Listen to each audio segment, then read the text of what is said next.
Boss fires waitress for taking leftovers from restaurant. Next day, he gives all his money to her. George wasn't a pleasant man. He was talented, successful, and very rich, but no one really liked him. His customers loved his food, yes, but his employees detested him. The 47-year-old was used to getting his own way, especially with women, because even if George wasn't charming, he was very handsome. Many women thought he was the strong, silent type and were usually disappointed by his sarcasm. George was an angry, bitter man, and he took it out on the world around him. One evening, he was at one of his restaurants when he noticed one of his waitresses handling a notoriously difficult but very good customer.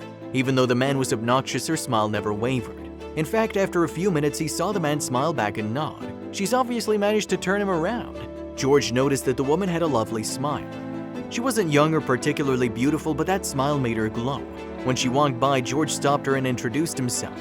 "Lovely to meet you, sir," she said with that gorgeous smile. "Please call me George," he said. "What's your name?" "I'm Debbie. I started this week," she said. "Well, Debbie, why don't you have a drink with me after we close?" George drawled. "You can tell me all about it." Debbie looked away quickly.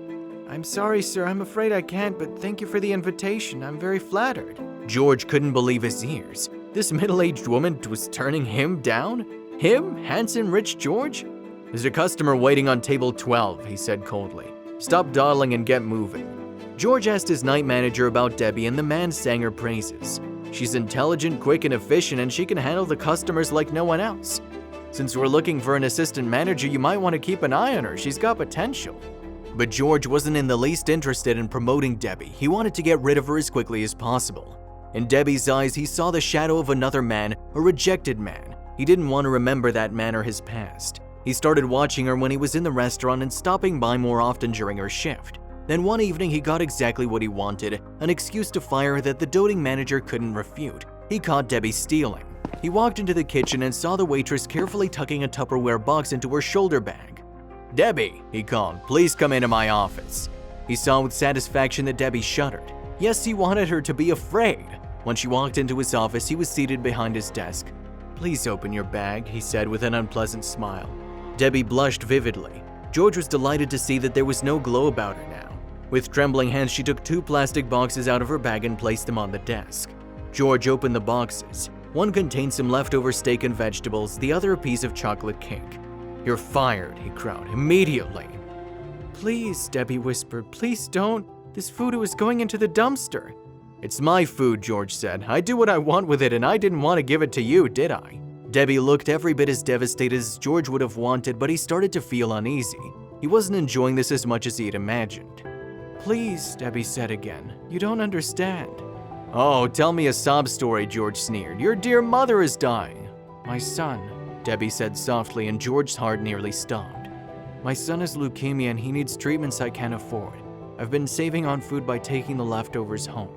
George felt as if the ground had been jerked out from under his feet. "Your son has leukemia?" he asked. "This is true?"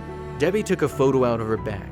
It showed an 8-year-old in a hospital bed sporting a huge grin, the male version of Debbie's glowing smile. "My son," George said, "my son had leukemia. How could he explain to the woman standing in front of him that once he'd been even poorer and more desperate than she was? Once George had a wife and son, and even though he worked part-time at a pizza restaurant while he studied and the money was short, he was happy. And one day his wife came home with terrible news. Their little son Chris, just 5, was terribly ill. George gave up college and started working 2 full shifts at the restaurant. But no matter how much he earned, it just wasn't enough to cover the medical bills. And no matter what the doctors did, little Chris didn't get better. George found himself standing in front of his son's tiny coffin, watching the gravedigger shoveling dark dirt on his baby.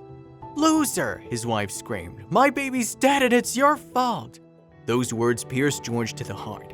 A terrible sense of guilt overwhelmed him. Little Chris was dead because he was a poor provider. He had killed his precious baby boy. George didn't realize that angry people in pain lash out at those around them when they can't lash out at God. He blamed himself too.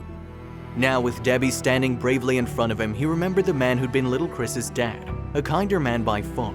He took a deep breath and looked Debbie in the eyes and said in a gentle voice, "Take the food. We'll talk about it tomorrow." Debbie was surprised, but she hurried to obey.